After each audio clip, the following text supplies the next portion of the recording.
നവീന പാക്കിംഗ് സംവിധാനം ഉപയോഗിച്ചാണ് മിൽമ കൗമിൽക്ക് പാക്ക് ചെയ്യുന്നത്. ആവശ്യ അനുസരണം സൂക്ഷിച്ചു വയ്ക്കാനും ഉപയോഗിക്കാനും എളുപ്പത്തിൽ കൈകാര്യം ചെയ്യാനും ഈ കുപ്പി പാൽ ഉപയോഗിക്കാൻ പറ്റും. നമുക്ക് ആദ്യഘട്ടത്തിൽ നമ്മൾ തിരുവനന്തപുരം യൂണിയനിൽ മാത്രമാണ് ഈ കൗമിൽക്ക് ഇറക്കുന്നത്. അതിൻ്റെ വിപണി നിരീക്ഷിച്ചതിന് ശേഷം തിരുവനന്തപുരത്തിൻ്റെ മറ്റു മേഖലാ യൂണിയനുകളായിട്ടുള്ള കൊല്ലം, ആലപ്പുഴ, പത്തനംതിട്ട ജില്ലകളിലേക്ക് കൂടി വിപണനം നമ്മൾ വ്യാപിപ്പിക്കും. മിൽമ ഏജന്റന്മാർ, മൊത്ത വിതരണ ഏജന്റന്മാർ, ഡിസ്ട്രിബ്യൂട്ടർ, ലുലു, റിലയൻസ് തുടങ്ങിയ സൂപ്പർ മാർക്കറ്റുകൾ, ഓൺലൈൻ വിതരണ ശൃംഖലകൾ എന്നിവർ മുഖാന്തരമായിരിക്കും മിൽമ കൗമിൽക്ക് 1 ലിറ്റർ ബോട്ടിൽ വിതരണം നടത്തുക. മിൽമ കൗമിൽക്ക് 1 ലിറ്റർ ബോട്ടിലിൻ്റെ ഉൽപാദനവും പ്രകാശനവും 19/8/2025 ഹോട്ടൽ അപ്പോളോ ഡിമോറയിൽ ശ്രീ KN ബാലഗോപാൽ സാറിൻ്റെ അധ്യക്ഷതയിൽ നമ്മുടെ വകുപ്പ് മന്ത്രി ജെ ചിഞ്ചിറാണി, മൃഗസംരക്ഷണ ക്ഷീരവികസന വകുപ്പ് മന്ത്രി നടത്തുന്നതായിരിക്കും. ചടങ്ങിൽ മികച്ച കർഷകർ വിൽപ്പന കൈവരിച്ച മിൽമ ഏജന്റന്മാർ, മൊത്ത വിതരണ ഏജന്റന്മാർ, ഡിസ്ട്രിബ്യൂട്ടർ, ആപ്കോസ്, പാർലർ എന്നിവർക്ക് പാരിതോഷികം നൽകുന്നു. ഉപഭോക്താക്കളുള്ള അത് മേടിക്കുന്ന ആളുകൾക്കുള്ള ഒരു സമ്മാന പദ്ധതി കൂടെ നമ്മൾ ഈ കൂട്ടത്തിൽ വിഭാവനം ചെയ്യുന്നുണ്ട്. ഓഗസ്റ്റ് 20, 21 തീയതികളിൽ വിതരണം ചെയ്യുന്ന മിൽമ കൗമിൽക്ക് 1 ലിറ്റർ ബോട്ടിൽ ബാച്ച് കോഡിൻ്റെ കൂടെ ഒരു 5 അക്ക നമ്പർ നമ്മൾ ഉൾപ്പെടുത്തുന്നതായിരിക്കും. ഈ നമ്പറിൻ്റെ അടിസ്ഥാനത്തിൽ നറുക്കെടുപ്പിലൂടെ സമ്മാനാർഹരായ കണ്ടെത്തും. ആകെ 10 പേർക്കായിരിക്കും നമ്മൾ സമ്മാനം നൽകുക. ഒരാൾക്ക് 15,000 രൂപ സമ്മാനം ആയിരിക്കും നൽകുന്നത്. 22/8/25 നറുക്കെടുപ്പ് നടത്തി സമ്മാനാർഹരുടെ നമ്പറുകൾ 23/8/25 പത്രമാധ്യമങ്ങളിൽ പ്രസിദ്ധീകരിക്കുന്നതായിരിക്കും. സമ്മാനങ്ങൾ 26/8/25 മിൽമ ക്ഷീരഭവനിൽ നടക്കുന്ന ചടങ്ങിൽ ഉച്ചയ്ക്ക് നൽകുന്നതായിരിക്കും. ലുലു, റിലയൻസ് തുടങ്ങിയ സൂപ്പർ മാർക്കറ്റുകൾ, ഓൺലൈൻ വിതരണ ശൃംഖലകൾ, മിൽമ നേരിട്ട് നടത്തുന്ന സ്റ്റോളുകൾ എന്നിവിടങ്ങളിൽ നിന്നും മിൽമ കൗമിൽക്ക് 1 ലിറ്റർ ബോട്ടിൽ 2 എണ്ണം വീതം വാങ്ങുന്ന ഒരാൾക്ക് മിൽമ ഹോമജനൈസർ ടോണ്ട് മിൽക്ക് 500 മില്ലിയുടെ ഒരു പാക്കറ്റ് കൂടെ സൗജന്യമായി നൽകുന്നതായിരിക്കും. അത് നമുക്ക് ആ ഒരു 20-ാം തീയതി മാത്രം വാങ്ങുന്നവർക്കാണ് ഇത് 1/2 ലിറ്ററിൻ്റെ ഈ പാല് നമ്മൾ സൗജന്യമായിട്ട് കൊടുക്കുന്നത്. ഒരു പ്രോത്സാഹന സമ്മാനമാണ്. തീർച്ചയായിട്ടും നമ്മുടെ ഈ വകുപ്പ് നമ്മളെ നല്ല രീതിയിൽ ക്ഷീര വികസന വകുപ്പ് മന്ത്രി സഹായിച്ചുകൊണ്ടിരിക്കുന്നുണ്ട്. വകുപ്പും നമ്മളെ സഹായിക്കുന്നുണ്ട്. ഞങ്ങളുടെ ഈ ഡയറക്ടർ ബോർഡ് അധികാരത്തിൽ വന്നതിന് ശേഷം നല്ല രീതിയിലാണ് മിൽമ മുന്നോട്ട് പോയിക്കൊണ്ടിരിക്കുന്നത്.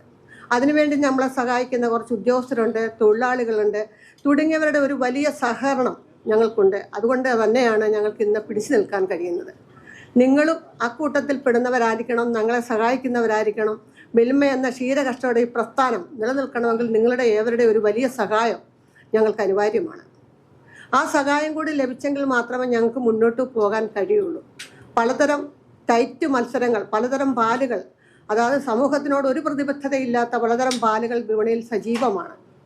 അപ്പോൾ അവർക്ക് കർഷകരോട് പ്രതിബദ്ധതയില്ല. മിൽമയിൽ കിട്ടുന്ന പാലിൻ്റെ നമ്മൾ പാലും പാലുൽപ്പന്നങ്ങളുമാക്കിക്കൊണ്ട് വിപണിയിൽ കൊടുക്കുമ്പോൾ അതിൽ നിന്ന് കിട്ടുന്ന ലാഭത്തിൻ്റെ 87% നമ്മൾ ക്ഷീര കർഷകർക്കായിട്ട് വിതരണം ചെയ്യുകയാണ്. ഈ പ്രാവശ്യം ഞങ്ങൾ പുതിയ 30 പദ്ധതികൾ വിഭാവനം ചെയ്തുകൊണ്ട് ഞങ്ങൾ ക്ഷീര കർഷകരെ സഹായിക്കാൻ തീരുമാനിച്ചിട്ടുണ്ട്. നിരവധിയായ കാര്യങ്ങൾ നിങ്ങൾക്ക് എല്ലാവർക്കും പണ്ടുണ്ടായിരുന്ന വിദ്യാഭ്യാസ ആനുകൂല്യമായിക്കോട്ടെ, ചികിത്സാ ധനസഹായങ്ങളായിക്കോട്ടെ, മരണം സംഭവിച്ച കർഷകർക്ക് കൊടുക്കുന്ന ധനസഹായമായിക്കോട്ടെ, കൂടാതെ നല്ല കർഷകർക്ക് ഞങ്ങൾ പെൻഷൻ പദ്ധതി വരെ നടപ്പിലാക്കാൻ തീരുമാനിച്ചിരിക്കുകയാണ്. 1 വർഷത്തേക്ക് പരീക്ഷണാർത്ഥം ഞങ്ങൾ 1000 രൂപ വീതം കർഷകർക്ക് നൽകാനും തീരുമാനിച്ചിട്ടുണ്ട്. അങ്ങനെ നിരവധിയായ പദ്ധതി 30 പദ്ധതികളാണ് ഈ സാമ്പത്തിക വർഷം ഞങ്ങൾ ക്ഷീര കർഷകർക്ക് വേണ്ടി ഞങ്ങൾ വിഭാവനം ചെയ്തിരിക്കുന്നത്. തീർച്ചയായിട്ടും അതുപോലെ തന്നെ നമുക്ക് കിട്ടുന്ന ഓരോ പൈസയും അടിസ്ഥാന സൗകര്യ വികസനത്തിന് ഉപയോഗിച്ചതിന് മാത്രം കർഷകർക്ക് കൊടുക്കുകയും ഈ പ്രാവശ്യം നമ്മൾ ഓണത്തിന് പാലിന് അധിക പാൽ വില നൽകാനും തീരുമാനിച്ചിട്ടുണ്ട്. അതായത് 4 രൂപ ജൂലൈയിൽ അളന്ന ഓരോ ലിറ്റർ പാലിനും 4 രൂപ വീതം നൽകാനും 1 രൂപ സംഘത്തിന് വളരെ ബാധ്യതയുള്ള സംഘങ്ങളുണ്ട്, വളരെ ബുദ്ധിമുട്ട് അനുഭവിക്കുന്ന സംഘങ്ങളുണ്ട്, ഒരു കറണ്ട് ചാർജ് കൊടുക്കാൻ പോലും ബുദ്ധിമുട്ടുന്ന സംഘങ്ങളുണ്ട്. അവരെ സഹായിക്കാൻ 1 രൂപയും ഷെയറായിട്ട് സംഘങ്ങളിൽ നിന്ന് തിരിച്ചു പിടിക്കുന്ന 1 രൂപയായിട്ട് 6 രൂപ ഞങ്ങൾ തിരിച്ചു നൽകാൻ വേണ്ടി ഇപ്പോൾ തീരുമാനിച്ചിട്ടുണ്ട്. കാലിത്തീറ്റയ്ക്ക് ഇപ്പോഴും എല്ലാ മാസങ്ങളിലും 100 രൂപ വെച്ച് കൊടുത്തുകൊണ്ടിരിക്കുകയാണ്. ഫെഡറേഷനും സഹായിക്കുന്നുണ്ട്. ഫെഡറേഷനും കാലിത്തീറ്റ നൽകുന്നതിനകത്തിൽ 100 രൂപ വീതം നമ്മളെ സഹായിച്ചുകൊണ്ടിരിക്കുന്നു. ഇത് ശബരിമലയിലെ നെയ്യ് കിട്ടുക എന്നുള്ളതാണ് ഞങ്ങൾക്ക് ഏറ്റവും വലിയൊരു സൗഭാഗ്യം. ഈ ഭരണസമിതിയിൽ ഞങ്ങൾക്ക് ശബരിമലയിലെ നെയ്യ് ഞങ്ങൾക്ക് വിപണനം ചെയ്യാൻ കഴിഞ്ഞു എന്നുള്ളതാണ് ഏറ്റവും വലിയൊരു സത്യം. അതുപോലെ ഷാളും ഞങ്ങൾക്ക് തരാൻ വേണ്ടി തീരുമാനിച്ചിട്ടുണ്ട്. അത് ഞങ്ങൾക്ക് മറക്കാൻ കഴിയാത്ത ഒരു കാര്യമാണ് ശബരിമലയിലെ നെയ്യ്. അപ്പം ഞങ്ങളുടെ മിൽമയുടെ ഗുണനിലവാരം അവർക്ക് നല്ല ബോധ്യപ്പെട്ടതിൻ്റെ അടിസ്ഥാനത്തിലാണ് നെയ്യ് ഞങ്ങൾക്ക് ലഭിച്ചത് എന്നുള്ളതാണ് സത്യം. പിന്നെ നമ്മൾക്ക് കിട്ടുന്ന ഓരോ രൂപയും വ്യത്യസ്തമായ രീതികളിൽ കർഷകരിലേക്ക് എത്തിക്കുന്നതിനൊപ്പം തന്നെ അവരുടെ ആരോഗ്യത്തെ പരീക്ഷിച്ചുകൊണ്ട് കിടപ്പ് രോഗികൾക്ക് ധനസഹായം കൊടുക്കാൻ തീരുമാനിച്ചിട്ടുണ്ട്. അംഗവിച്ഛേദം സംഭവിച്ചവർക്ക് ധനസഹായം ചെയ്യാൻ സഹായിച്ചിട്ടുണ്ട്. ഒരാളെ ഹോസ്പിറ്റലിൽ പെട്ടെന്ന് കൊണ്ടുപോകണം, 10 പൈസയും കൊടുക്കാൻ മാർഗമില്ല. സംഘത്തിൽ നിന്ന് അവർക്കൊരു 25,000 രൂപ കൊടുത്തുകൊണ്ട് അവരെ സംരക്ഷിക്കാൻ തിരിച്ച് നമ്മളത് കൊടുക്കുന്ന രീതിയിലേക്കുള്ള ധനസഹായങ്ങളൊക്കെ പ്രഖ്യാപിച്ചിട്ടുണ്ട്. തീർച്ചയായിട്ടും ഇതിൻ്റെ എല്ലാ ഉദ്ഘാടനം നമ്മൾ അപ്പോളോ ഡിമോറോയിൽ നടത്തുകയാണ്. നിങ്ങളേവരും വന്ന് അതിൽ ഞങ്ങളെ സഹായിച്ചുകൊണ്ടും ഞങ്ങളെ സത്യത്തിൽ നിങ്ങളും കൂടെ ചേരുമ്പോഴാണ് മിൽമ ഒരു നല്ല രീതിയിൽ എത്തിപ്പെടുന്നതെന്നാണ് ഞങ്ങളുടെ ഒരു വിശ്വാസം. നിങ്ങൾ അവിടെ എത്തുകയും ഈ പരിപാടി വിജയിപ്പിക്കുകയും ഞങ്ങളെ മാധ്യമങ്ങൾ കൂടി നല്ല രീതിയിൽ ഒരു പ്രോത്സാഹനം തന്ന് സഹായിക്കണമെന്ന് കൂടിയാണ് എനിക്ക് അവസരത്തിൽ പറയാനുള്ളത്. നിങ്ങളുടെ എല്ലാവരുടെയും ക്ഷണം ഞാൻ ആഗ്രഹിക്കുന്നു. നിങ്ങൾ എല്ലാവരും എത്തുമെന്ന് പ്രതീക്ഷിക്കുന്നു. തീർച്ചയായിട്ടും എല്ലാവർക്കും എൻ്റെ ഓണം ആശംസകൾ നേരുന്നു. കർഷകർ വലിയ പ്രതിഷേധത്തിലാണ് അങ്ങനെ ഒരു ആവശ്യം തിരുവനന്തപുരം മേഖലയോട് മുന്നോട്ട് വയ്ക്കുന്നുണ്ട്. പാൽവില വർദ്ധിപ്പിക്കേണ്ട ആവശ്യമുണ്ടോ? പാൽവില വർദ്ധിപ്പിക്കുന്നതിനെ കുറിച്ച് കർഷകർ ഒരു വർഷക്കാലമായിട്ട് അവർ ആവശ്യപ്പെട്ടുകൊണ്ടിരിക്കുകയാണ്. ഞങ്ങളും ബോർഡിൽ അത് ആലോചിച്ച് നേരിയ വർധനവിന് വേണ്ടി ഞങ്ങൾ ശുപാർശ ചെയ്തുകൊണ്ട് ഫെഡറേഷനിലേക്ക് ഞങ്ങൾ കത്ത് നൽകിയിട്ടുണ്ട്. ഞങ്ങളുടെ തീരുമാനമായിട്ട് നൽകിയിട്ടുണ്ട്. അല്ല, കമ്മിറ്റിയായിട്ട് നിയോഗിക്കാൻ വേണ്ടി ഞങ്ങളൊരു തീരുമാനം എടുത്തിട്ടുണ്ട്. അത് നിയോഗിക്കുമ്പോൾ അത് മൂന്നിടത്തും ഇല്ല സാർ, 3ഇടത്തും വേണ്ടിയിട്ട് അങ്ങനെ ഓരോ കമ്മിറ്റിയെ നിയോഗിച്ചുകൊണ്ട് അവരൊരു എൻക്വയറി നടത്തിക്കൊണ്ട് അതിന് തീരുമാനം എടുക്കും എന്നാണ് പ്രതീക്ഷിക്കുന്നത്. ഓണം കഴിഞ്ഞിട്ട് നമുക്ക് ചെയ്യാം. ഈ ഒരു തിരക്കേറിയ സമയം ആയതുകൊണ്ട് ഓണം കഴിഞ്ഞിട്ട് അത് ചെയ്യാമെന്നാണ് ഞങ്ങൾ ആഗ്രഹിക്കുന്നത്. കൂട്ടാനാണ് സാധ്യതയെന്നേ ഞാൻ പറയുള്ളൂ. എത്ര കൂട്ടും എങ്ങനെ കൂട്ടുമെന്ന് ഞാൻ പറയില്ല. ഓണം കഴിയുമ്പോൾ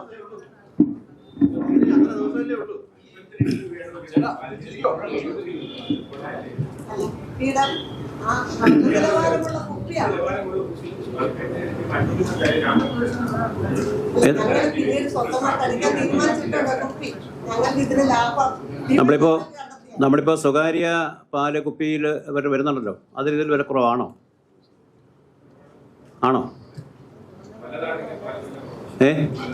മലനാട് അല്ലല്ലോ കുപ്പി വരുന്നില്ലല്ലോ മലനാട്.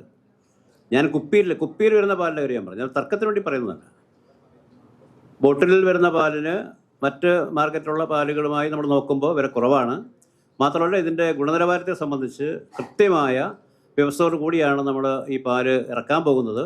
അത് നമ്മുടെ നെയ്യാറ്റിൻകര മേഖലയിൽ നിന്ന് മാത്രം കളക്ട് ചെയ്യുന്ന ഒരു സ്ഥലത്ത് നിന്ന് മാത്രം കളക്ട് ചെയ്യുന്ന പാല് പ്രത്യേകമായി കൊണ്ടുവന്ന് ഗുണനിലവാരത്തിൽ ഒരു ചോർച്ചയും വരാത്ത തരത്തിൽ മാർക്കറ്റിൽ ഇറക്കാനാണ് ഞങ്ങൾ ഉദ്ദേശിക്കുന്നത്. ഇതിനോട് കൂട്ടിച്ചേർത്ത് പറയാനുള്ളത്, ഞാൻ പരിചയപ്പെടുത്തിയിട്ടുണ്ടാവുമെന്ന് കരുതുകയാണ്. ഞാൻ KR മോഹനപിള്ള, ഡയറക്ടർ മെമ്പറാണ്. നമ്മുടെ പാൽവില വർദ്ധിപ്പിക്കുന്നതുമായി ബന്ധപ്പെട്ട് തീരുമാനമെടുക്കേണ്ടത് ഫെഡറേഷനാണ്. ഫെഡറേഷൻ്റെ ബോർഡ് 29-ാം തീയതി വീണ്ടും വിളിച്ചിട്ടുണ്ട്. കഴിഞ്ഞ ബോർഡിലാണ് ചർച്ച ചെയ്യപ്പെട്ടത്. അപ്പോൾ ഫെഡറേഷൻ്റെ ബോർഡിൽ വ്യത്യസ്ത അഭിപ്രായങ്ങളൊക്കെ വന്നു. എന്നാലും റേറ്റിനെ സംബന്ധിച്ചൊരു ധാരണ എത്തിയിട്ടില്ല. 29-ാം തീയതി കൂടുന്ന കമ്മിറ്റിയിൽ അജണ്ടയിൽ വരുമോ ഇല്ലയോ എന്നുള്ള കാര്യം പറയാൻ കഴിയില്ല. ഫെഡറേഷൻ തീരുമാനമെടുത്തതിന് ശേഷം ഗവൺമെൻറ്റിലേക്ക് അനുവാദത്തിന് ചോദിക്കുകയാണ് സാധാരണ ഇത് ചെയ്യുന്നത്. അത് ഓണം കഴിഞ്ഞ് നമുക്ക് നടപ്പിലാക്കാവുന്ന രീതിയിലാണ് വന്നിട്ടുള്ളത്. കൂട്ടിച്ചേർത്ത് പറയാനുള്ളത്, നമ്മുടെ ചെയർമാൻ പറഞ്ഞു, നമുക്ക് ചരിത്രത്തിലാദ്യമായിട്ടാണ് മേഖലാ യൂണിയന് തിരുവിതാംകൂർ ദേവസ്വം ബോർഡിലെ നെയ്യിനുള്ള കൊട്ടേഷൻ കിട്ടുന്നത്. അതിപ്രാവശ്യമാണ്.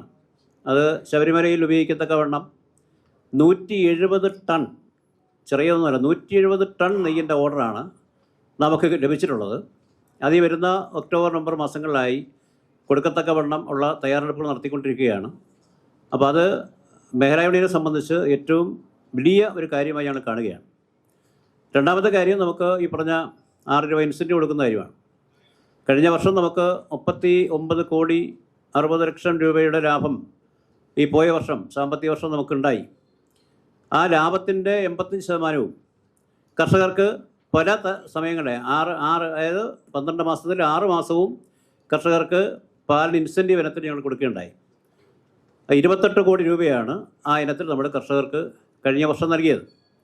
ഇപ്രാവശ്യം 2025 ഏപ്രിൽ ആരംഭിച്ചതിന് ശേഷമുള്ള ലാഭത്തിനടുത്താണ് 4.8 കോടി രൂപ, 4,80,00,000 രൂപ ഈ ഓണക്കാലത്ത് ക്ഷീര കർഷകർക്ക് നമുക്ക് ഇൻസെൻറ്റീവായി കൊടുക്കാൻ ഞങ്ങൾ തീരുമാനിച്ചിട്ടുള്ളത്. അത് ബോർഡ് കഴിഞ്ഞപ്പോൾ ബോർഡ് തീരുമാനമെടുത്തു, അത് കർഷകർക്ക് നൽകുകയാണ്. അപ്പോൾ നമുക്ക് എന്തുകൊണ്ടും നമ്മുടെ മേഖലാ യൂണിയൻ ചരിത്രത്തിലാദ്യമായി ഇത്രയും കോടി രൂപയുടെ ലാഭം കഴിഞ്ഞ വർഷം ഉണ്ടാക്കി. അത് ആ ഉണ്ടാക്കുന്ന ലാഭം അത് മിക്കവാറും തൊട്ടടുത്ത മാസങ്ങളിലായി കർഷകർക്ക് ഇൻസെൻറ്റീവ് ഇനത്തിൽ നമ്മൾ നൽകിക്കൊണ്ടിരിക്കുകയാണ്. കഴിഞ്ഞ കൊല്ലം അവർക്ക് ഇൻസെൻറ്റീവ് ഇനത്തിൽ കർഷകർക്ക് കൊടുത്തത് 28 കോടി രൂപയാണ്. ഇപ്രാവശ്യം നമ്മൾ ഈ ഓണക്കാലത്ത്, ഈ വർഷത്തെ ആദ്യത്തെ ഇൻസെൻറ്റീവാണ് നമ്മൾ കൊടുക്കുന്നത്. ഓണക്കാലത്ത് നമ്മൾ 4.8 കോടി രൂപ കർഷകർക്ക് ഓണസമ്മാനമായി നൽകാനാണ് ഞങ്ങൾ തീരുമാനിച്ചിട്ടുള്ളത്. ഈ കാര്യങ്ങളെല്ലാം നമ്മുടെ മാധ്യമ സുഹൃത്തുക്കളുടെ നിങ്ങൾക്കറിയാമല്ലോ, ഇതൊരു മാർക്കറ്റിംഗ് സ്ഥാപനമാണ്. അപ്പോൾ ആ നിലയ്ക്ക് പരസ്യവും എല്ലാം നമുക്ക് ആവശ്യമാണ്. നിങ്ങളുടെ എല്ലാം സഹകരണങ്ങൾ എപ്പോഴും ഉണ്ടായിട്ടുണ്ട്. തുടർന്നും നിങ്ങളുടെ എല്ലാവരുടെയും സഹായം ഉണ്ടാകണമെന്ന് വളരെ വിനീതമായി നിങ്ങളുടെ അഭ്യർത്ഥിക്കുകയാണ്.